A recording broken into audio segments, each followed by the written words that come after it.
Hola mi gente, bienvenidos à la table de Maria. Je suis Maria Sanz et aujourd'hui, encore une fois, je vous amène avec moi au Venezuela.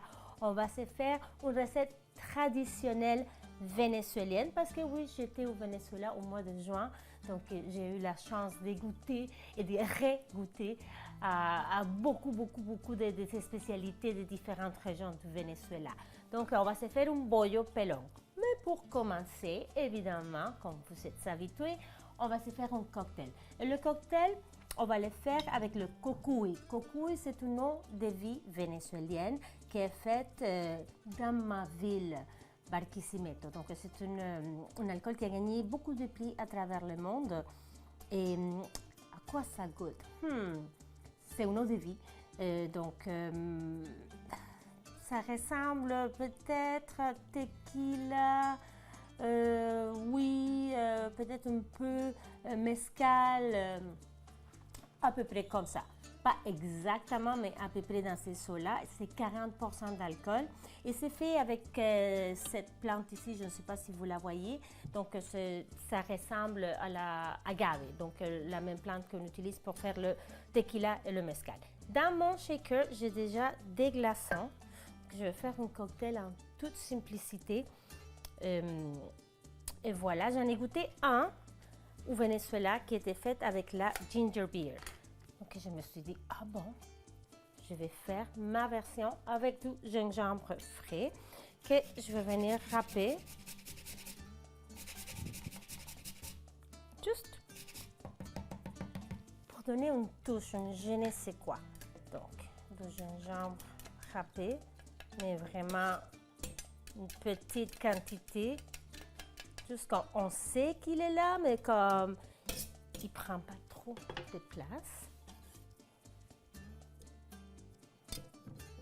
Voilà, gingembre. Et lui que j'ai goûté aussi avait le papelón, donc le sirop fait avec le concentré de canne à sucre. Le papelón ou piloncillo au Mexique, on le retrouve dans beaucoup de recettes, de desserts ou avec des viandes, dans des cocktails. On le prend tout simplement avec de l'eau, on le fait dissoudre dans l'eau avec du jus de lime, du jus de citron. Donc aujourd'hui, au lieu de faire le papelón, je vais mettre la touche québécoise avec du sirop d'érable. Lui, il est extra foncé, c'est mon préféré. C'est mon préféré. J'ai quelqu'un ici qui est connaisseur dans le sirop d'érable. C'est mon fils, il travaille au marché Jean Talon dans une kiosque qui se spécialise juste en sirop d'érable. Donc, c'est lui qui me l'a vendu. Je vais ajouter le cocuy, donc l'eau de vie et du jus de lime. Pour aller chercher un peu de fraîcheur. J'ai choisi une petite coupe vintage que je trouvais qu'elle allait un peu avec ma robe, avec l'ambiance un peu vintage. Et ma robe, certains diront que l'instrument qu'on retrouve sur ma robe, c'est un ukulélé. Mais pour moi, c'est un autre instrument national au Venezuela, donc c'est le cuatro. Donc c'est comme une petite guitare avec 4 cordes, donc ça ressemble énormément à un ukulélé. Donc pour moi, c'est pas un ukulélé, c'est un cuatro. En fait, nous avons un centre d'achat dans ma ville, parce que ma ville est, on l'appelle au Venezuela la ville musicale du Venezuela, Barquisimeto. Donc ce centre d'achat-là, il est en forme de cuatro. Si vous le voyez de haut, des photos aériennes, on voit vraiment la forme comme cela. Les magasins sont à l'intérieur. Voilà. On va venir faire notre shake.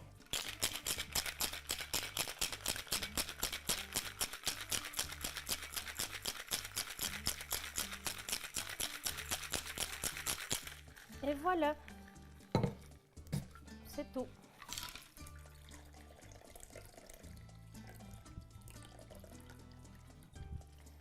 Perfecto.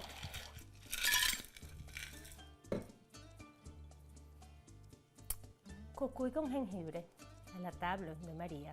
Salud.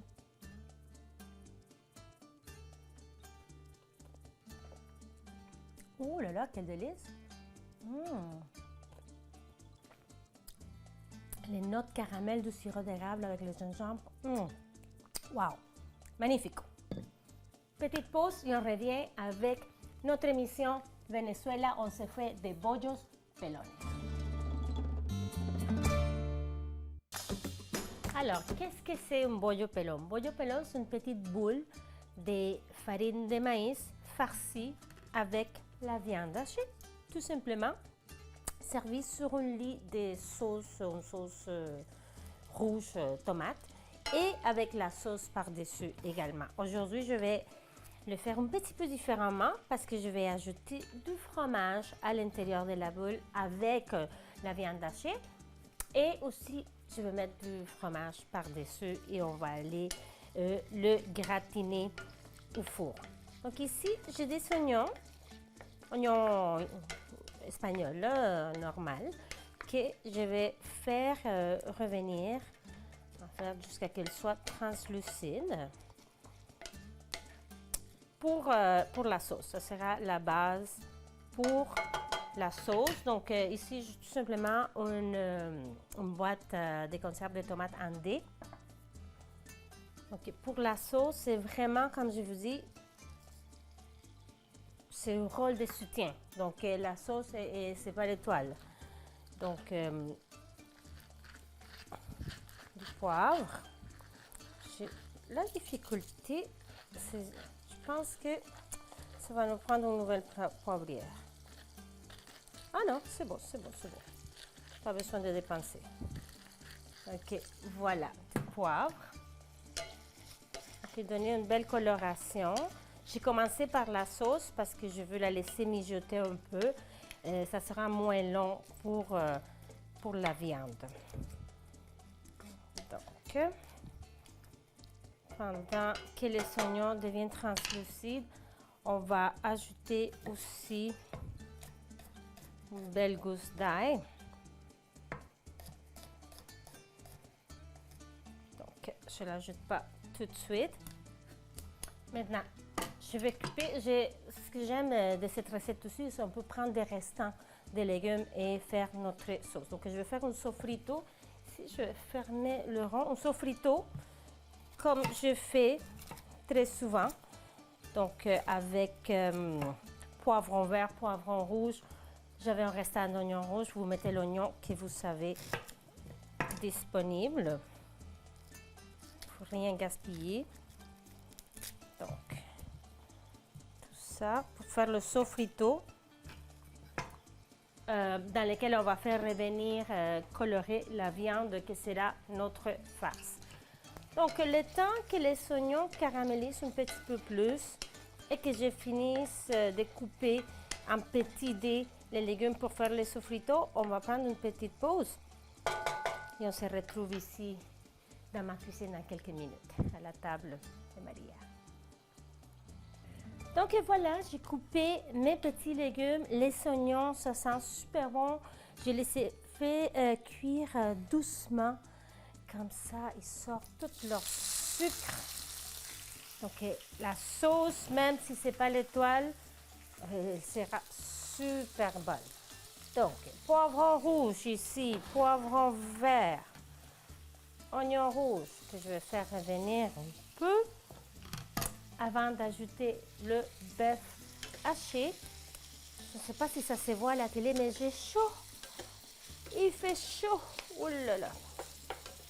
Je ne me plains pas, hein, parce que l'hiver, il arrive toujours plus vite que ce qu'on pense. Donc c'est correct si j'ai chaud, c'est correct. Donc faire revenir un peu les légumes. J'ajoute du sel, pimienta. Je sais pas, il y a quand même, si ça sort pas exactement comme j'aime. Bon, il va falloir que je regarde. Qu'est-ce que je voulais d'autre? Ok. Là, on ajoute l'ail aux oignons. Donc, on le fait revenir juste un peu.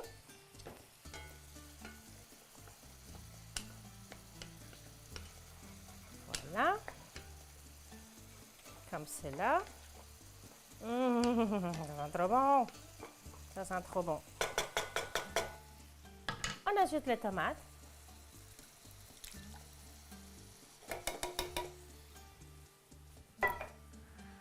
J'aime toujours ajouter un petit peu de vinaigre balsamique. Je ne sais pas, ça donne une dimension que j'aime bien dans les sauces tomates. Et voilà, on laisse cuire tout simplement notre sauce. Qu'elle soit moins liquide quand même. Voilà.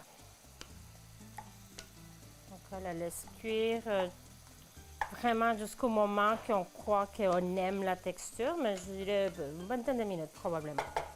Ok, sofrito, parfait. Je vais ajouter ma viande hachée. Elle est carrée comme ça parce que j'achète des énormes quantités et je les fais à plat comme ça dans des gros ziplocs, donc ça prend moins de place dans le réfrigérateur, dans le congélateur en fait, et c'est déjà portionné. Donc, j'en ai des plus gros, des plus petits, dépendamment, parce que parfois on est 3 à la maison, parfois on est 4, d'habitude on est 7. Donc, mais je fais des portions différentes, dépendamment combien de convives on a à la maison. Parfait. Donc, on prend une petite pause, le temps que la viande soit cuite et que la sauce aussi prenne de l'épaisseur et la couleur aussi. Donc, on se voit dans quelques minutes ici, dans ma cuisine.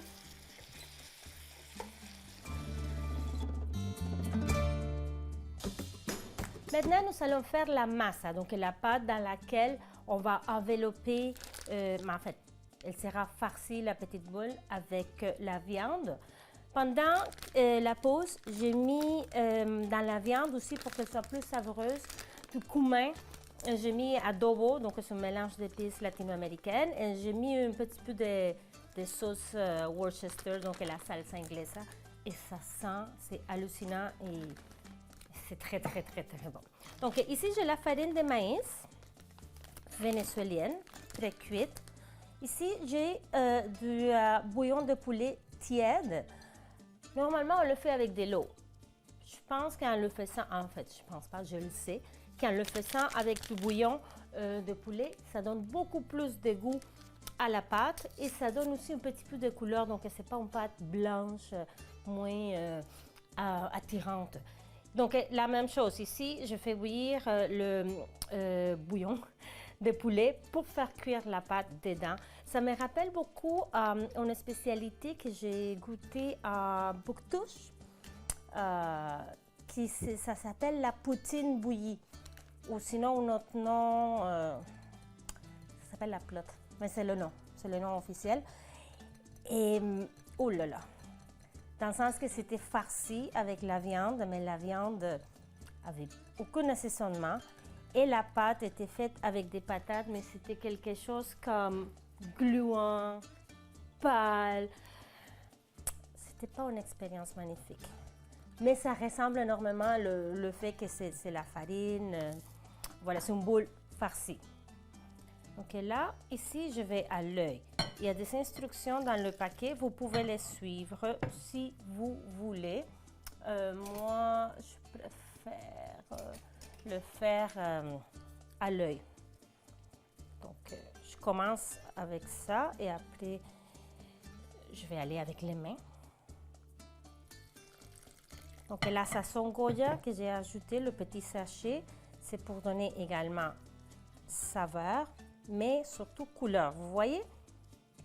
C'est pas blanc, blanc, blanc, c'est comme orangé, c'est beaucoup plus attirant.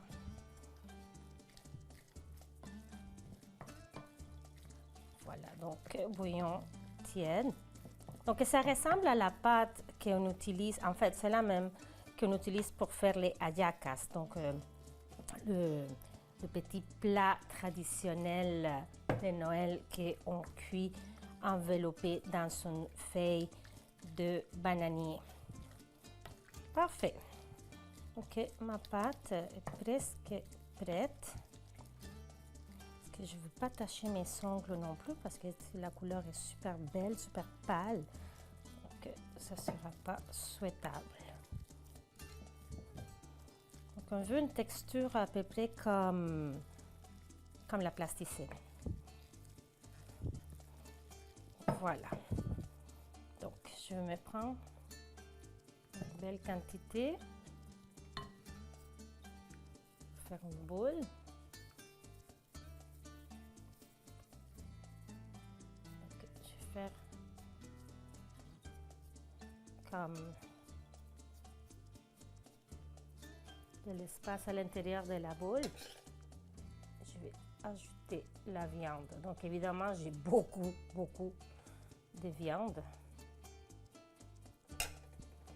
Ça, c'est ma touche personnelle.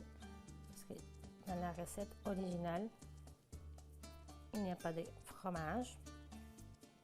Tiens, je vais venir fermer ma boule avec un petit peu plus de pâte. Donc voilà, c'est tout. Je vais la faire cuire dans le bouillon et après, je vais l'envoyer au four une fois qu'elle soit cuite. Donc voilà, je la mets au four, petite pause et on se voit dans quelques minutes à la table de Maria. El bollo pelón, donc ma petite boule de farine de maïs, est déjà cuite. Donc, j'ai pris un petit poêlon qui va au four. Donc, je vais me faire un lit de sauce. Parce que vu qu'on a beaucoup de massa, beaucoup de pâte, on va venir le manger avec la sauce. Si vous voulez savoir à peu près à quoi ça ressemble à la... ce qu'ils mangent les Italiens, là. C'est quoi le nom déjà que je cherche? Si c'est avec la farine de maïs, on le fait avec de l'eau. Ça va me revenir. Donc voilà, je vais remettre ma boule. C'est beau, hein? N'est-ce pas magnifique? Puis là, on met... Ouf, ça c'est lourd. La sauce par-dessus, comme ça. Voilà. Et ma touche, Maria, du fromage. Oh, ça va être trop bon. Et là, je l'envoie au four pour gratiner le fromage qui fond. Et voilà, donc je l'envoie au four jusqu'au moment que le fromage soit gratiné. Donc voilà, j'ai trop hâte à la dégustation. Donc on se voit dans quelques minutes ici à la table de Maria. Et voilà ma version del bollo pelón. Pelón, ça veut dire pas de cheveux, chauve. Donc j'ai mis un petit peu de cheveux, j'ai mis une perruque de fromage sur mon bollo pelón, c'est ma version.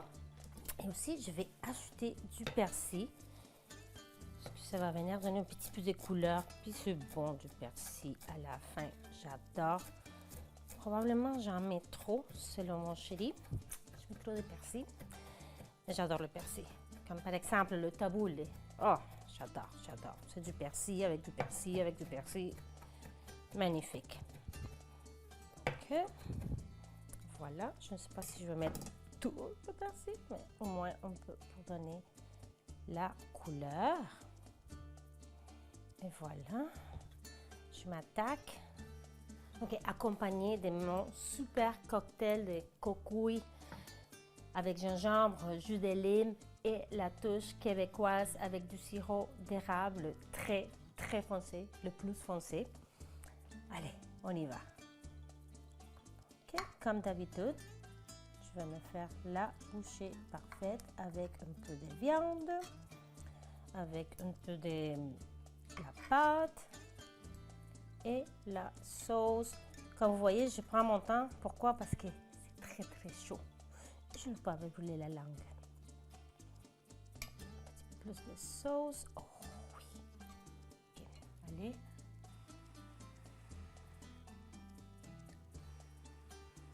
Ça sent trop bon.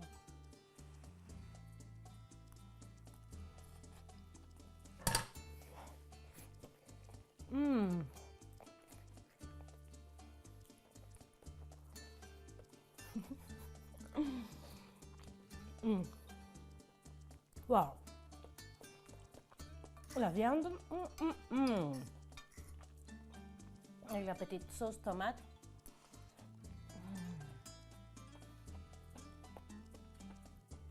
C'est très chaud, mais c'est ma faute aussi. J'ai pris une bouchée énorme. Tiens, je vais aller prendre une plus petite avec le fromage fondu. Le fromage que j'ai mis, c'est le mozzarella que j'avais restant de notre émission. Donc, pourquoi pas. Tiens, je vais mettre extra persil. Une bouchée plus petite.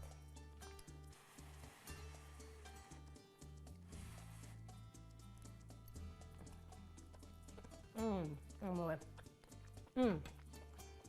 Magnifico. C'est ce que j'ai cherché tout à l'heure, là.